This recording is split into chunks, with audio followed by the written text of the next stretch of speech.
আল্লাহ শুনেন, বিশ্বজগতের সব কিছু আল্লাহ শুনেন। জুড়ে বলি, আস্তে বলি, মনে মনে বলি, কানে কানে বলি, আল্লাহ সব শুনেন।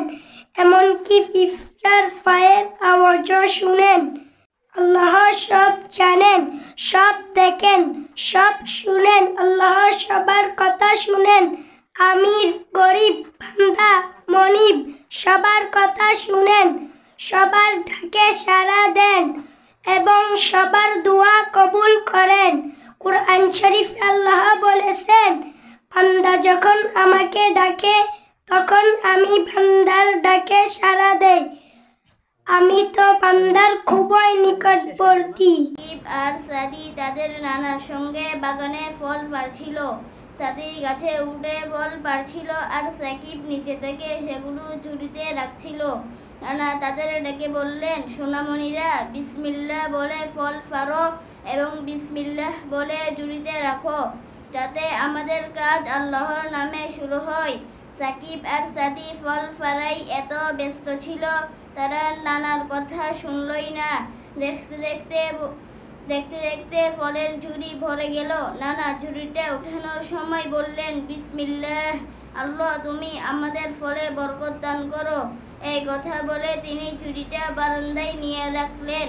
সাদি গাছের উপর থেকে জিজ্ঞেস করলেন, নানা ভাই, তুমি বারবার বিসমিল্লাহ আর আল্লাহর নাম বলছো কেন?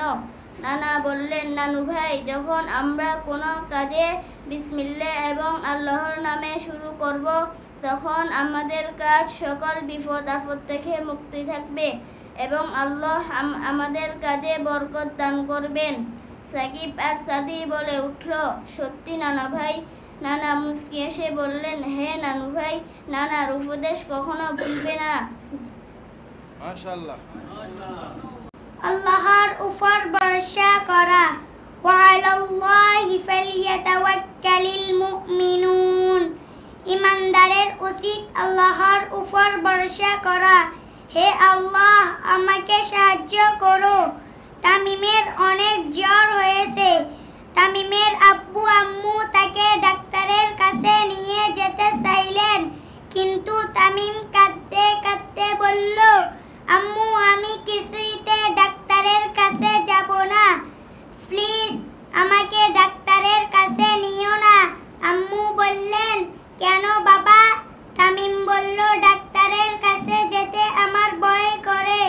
আম্মু তাকে সান্ত্বনা দিয়ে বলল, আমার সোনা, আল্লাহর উপর ভরসা রাখো। আল্লাহর উপর ভরসা রাখলে আর কাউকে ভয় পাবে না।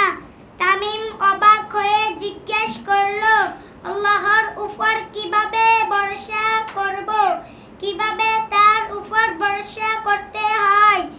আম্মু হেসে বললেন, যখন আমরা কোনো অসুস্থতা, বিপদ বা সমস্যার মুখোমুখি হব, তখন আমরা আল্লাহর কাছে সাহায্য চাইব, তাহলে তিনি আমাদের সকল সমস্যা দূর করে দেবেন।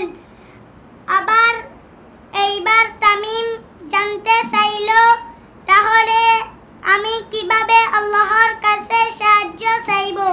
আম্মু বললেন, বলবে, হে আল্লাহ, সকল অসুস্থতা ও বিপদ আপদে আমি তোমার সাহায্য চাই, তোমার উপরেই কেবল ভরসা রাখি। আম্মুর কথা শুনে তামিমও বলল, হে আল্লাহ, সকল অসুস্থতা ও বিপদ আপদে আমি তোমার সাহায্য চাই, তোমার উপরেই কেবল ভরসা রাখি। আম্মু তামিমের মাথায় হাত বুলিয়ে বললেন, মাশাআল্লাহ, অনেক সুন্দর হয়েছে। এইবার চলো, তোমার আব্বু গাড়ি নিয়ে বাইরে দাঁড়িয়ে আছেন। তামিম আর ভয় না পেয়ে মায়ের হাত ধরে ডাক্তারের কাছে চলে গেল। প্রচণ্ড শীত। স্কুলে যাওয়ার পথে মুসা একটি ছেলেকে পাতলা জামা পরে দাঁড়িয়ে থাকতে দেখল। শীতের কোনো জামা ছিল না তার গায়ে। তার জুতা জোড়াও বেশ পুরাতন, ছিঁড়েও গেছে বেশ খানিকটা। শীতে ঠক ঠক করে কাঁপছে ছেলেটা। তার এ অবস্থা দেখে মুসার খুব কষ্ট হলো। বুঝলাম ছেলেটি গরিব, কিন্তু তাই বলে কি একটা শীতের জামাও কেউ কিনে দেওয়ার মতো নেই, মনে মনে বলল মুসা। মুসা ছেলেটির পিছু নিয়ে দেখল সে তার স্কুলের দিকে যাচ্ছে। বেশ অবাক হলো মুসা। তাদের স্কুলে এ ছেলেকে তো আগে কখনোই দেখেননি সে। তার জন্য কিছু একটা করার ইচ্ছা হলো মুসার। খুব ইচ্ছা করলো তার নিজের জুতার জোড়া তাকে দিয়ে দিতে, কিন্তু এতে তার পাও যে খালি হয়ে যাবে। টিফিন শেষে মুসা ছেলেটিকে দেখতে পেয়ে বলল, তুমি আমার বন্ধু হবে? ছেলেটি সঙ্গে সঙ্গে রাজি হয়ে গেল। আজ থেকে তারা বন্ধু হয়ে গেল, বেশ ভালো বন্ধু। ছেলেটির বাবা বেশ কয়েক বছর আগে মারা গেছে। সে তার মা আর বোনদের কাছে থাকে। এ এলাকায় নতুন এসেছে তারা।